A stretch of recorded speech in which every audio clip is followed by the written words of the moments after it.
일제강점기 강제징용 피해자 배상을 위해 압류해둔 일본 기업의 한국 내 자산을 현금화하라는 법원 명령이 처음 나오면서 한일 관계가 더 얼어붙을 전망입니다.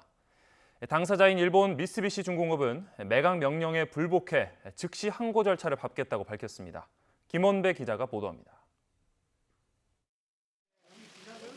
대법원은 2018년 11월 일제강점기에 동원돼 강제노역한 한국인 피해자와 유족들에게 미쓰비시 중공업이 위자료를 지급하라는 판결을 확정했습니다. 그러나 미쓰비시 중공업은 위자료를 지급하지 않았고 법원은 피해자 배상을 위해 미쓰비시 중공업의 국내 상표권과 특허권을 압류했습니다.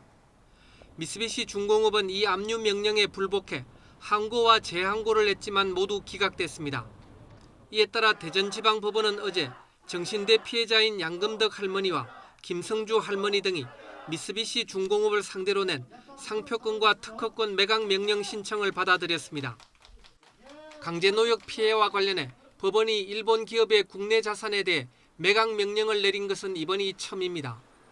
이에 대해 미쓰비시 중공업 측은 한국 법원의 매각 명령에 불복하는 즉시 항고 절차를 밟고 일본 정부와도 협력해 적절하게 대응하겠다고 밝혔습니다.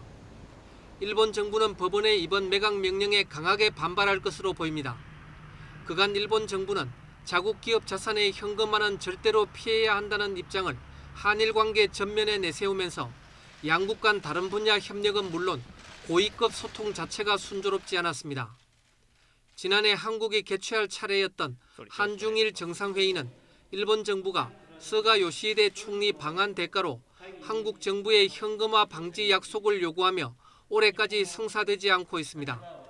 지난 6월 주요 7개국 정상회의를 계기로 양국이 합의했던 정상 간 약식 회담을 일본이 현장에서 무산시키고 이후 스가 총리가 퇴임 절차를 밟으면서 문재인 대통령과 회담은 결국 이루어지지 않게 됐습니다.